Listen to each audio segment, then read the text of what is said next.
Servus, Glück auf und herzlich willkommen zu einer weiteren Folge des Taktikfuchs. Ja, wir gucken uns mal meine Gedanken zur Aufstellung an für das Spiel in Bremen. Leider diesmal nicht ganz so interessant, würde ich behaupten, weil wir nicht wirklich eine große Wahl haben, wie die Aufstellung aussieht. Im Tor wird natürlich Jan Sommer stehen. Müssen wir uns nichts vormachen. Viererkette, Viererkette stellt sich quasi auch von alleine auf, würde ich sagen. Wir haben auf jeden Fall die Licht. Wir haben auf jeden Fall einen Benji. Also ich gehe mal davon aus, dass wir mit einer Viererkette spielen, wa? Wir haben Mazrui rechts und wir haben Cancelo links. So, weil einfach keine Alternativen da sind. Davis verletzt, Stani verletzt, Hernandez verletzt, Opa verletzt. Also, ja, wir haben noch den Blind, der einen Innenverteidiger geben kann. Ich denke, der wird als Reservist da sein. Ansonsten Mittelfeld haben wir gerade auf der Pressekonferenz gehört. Wird sich auch von alleine aufstellen. Das wird ein Grafenberg sein. Ich setze einen Grafenberg mal ein Stück nach vorne und es wird natürlich ein Kimmich sein. Kimmich bin ich sehr gespannt. Hat gegen Hertha ein ganz gutes Spiel gemacht, wie ich fand. Wird allerdings gegen Bremen ein bisschen defensiveren Part einnehmen müssen. Ne? Also ich sehe den Grafenberg auch nicht als Sechser an. Auch eher als Achter oder zwischen 8 und 10 irgendwo. Ja. Ansonsten wurde ja auch gesagt, dass ein Gnabry spielen wird. Dass ein Coman spielt, wo ich dabei bin. Ich würde einen Coman auch über rechts bringen. Ich würde einen Gnabry über links bringen. Ich gehe nicht davon aus, dass ein Gnabry über links kommen wird. Ich kann mir gut vorstellen, dass er im Zentrum spielen wird. Werden wir mal sehen. Ansonsten wird Musiala spielen, meiner Meinung nach, auf der 10. Würde ich ihn auch bringen. Und bei mir würde natürlich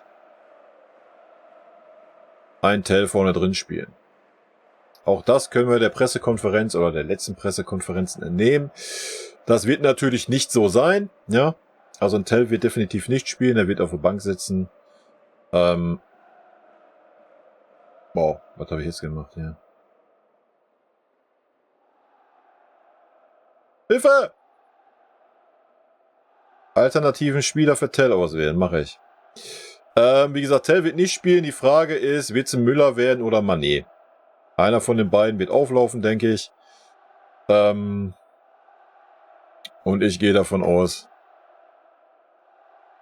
dass es Mané sein wird. Und ich würde das dann so rumdrehen. Aber wir haben ja gegen Hertha auch gelernt, dass wir mit 2 Spitzen gespielt haben. Frag mich nicht, welche das war. Vielleicht wird das Ganze auch irgendwie so aussehen. Vielleicht dann irgendwie so. Grafenberg so halb links oder was. Ich weiß es nicht. Lassen wir uns überraschen. Ja, wie gesagt, ich lasse mal meine stehen, wie ich es machen würde. Wäre für mich so, ein Gnabry würde ich über links bringen, da hat er seine Stärken, wie ich finde, über außen. Und ja, Müller würde ich draußen lassen. Müller hat mich nicht wirklich überzeugt, auch nicht gegen Hertha. Sehr schwache 25 Minuten gehabt. Kurz vor Ende, ja, den einen guten Querpass gelegt auf den Sané. Keine Frage. Ich denke, wir werden die Viererkette auch ein bisschen so verschieben können noch, taktisch gesehen. Unsere beiden Außen werden ein bisschen offensiver sein. Hier bin ich sehr gespannt auf das Zusammenspiel. Es wäre ja schön, wenn Kimmich sich mal ein bisschen Mühe geben würde mit einem anderen Partner und nicht immer nur so, ja, ich will mit Goretzka spielen. Das würde ich fühlen. Ansonsten denke ich, wird das die Aufstellung sein. Ja, man könnte hier vorne jetzt auch noch den Müller beidenken, aber ich denke, die Spieler, die hier sind, also die letzten 6 plus Gnabry und Coman sind definitiv gesetzt. Ein Tell können wir ausschließen. Es könnte sein, dass auch ein Müller da vorne rumturnt. Ja, ist ungefähr das gleiche Niveau als Neuner wie ein Mané, würde ich behaupten. Mané hat auch seine Stärken, wenn er über außen kommt, wenn er einen Stürmer mit auf dem Platz hat. Ja, wenn er als zweiter Stürmer dabei ist, dann hat Mané seine Stärken, weil er auch einen ganz guten Kopfball eigentlich hat, auch wenn man das gegen Hertha uns das Gegenteil bewiesen hat. Und ähnlich sehe ich es halt beim Gnabry auch. Ja.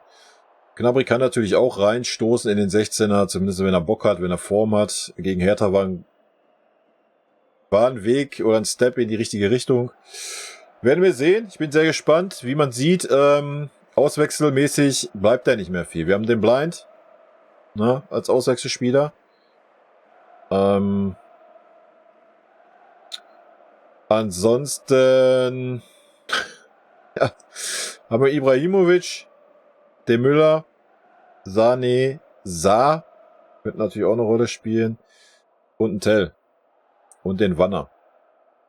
Ja, also sollte reichen als Auswechselspieler. Ja. Wie gesagt, vorne haben wir Alternativen mit dem Sané, Müller und ein Tell. Von daher gehe ich davon aus, dass ein Tell wieder maximal so die letzten 10, 15 Minuten kommt. Es sei denn, wir liegen hinten oder so, dann wird er ja schon mal reingeschmissen. Was wir natürlich nicht hoffen wollen, aber ja, wie gesagt, diesmal gibt es nicht wirklich viel, wo wir groß rumrätseln könnten oder groß Alternativen hätten. Ja, natürlich könnte man jetzt sagen, man könnte mal einen Sané bringen, für einen Musiala zum Beispiel oder auch auf Außen. Aber ich würde auch einen Gnabry und Coman nochmal das Vertrauen geben.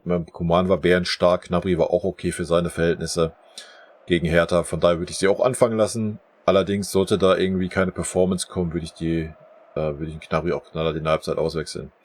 Beim King, denke ich, brauchen wir uns keine großen Sorgen machen. Ist der stabilste, konstanteste Außenspieler aktuell, den wir haben in dieser Saison. So. Dann hast du den Müller. Ja, wenn Müller einen guten Tag hat, natürlich ist er eine Waffe, keine Frage. Erst recht, wenn wir ein bisschen Platz haben auch. Ja. Ich bin sehr gespannt auf das Spiel. Freue mich drauf. 18:30, ganz geschillt. Können wir uns das reinhauen. Gut, das mal zu meiner Taktikfuchs-Geschichte hier. Gut, ich könnte jetzt hier noch anfangen. Warte mal. Wie kann ich denn überhaupt die Linien ziehen hier, Alter? Das ist schon wild, ne? Muss mich mal hier ein bisschen mit mehr beschäftigen hier, so.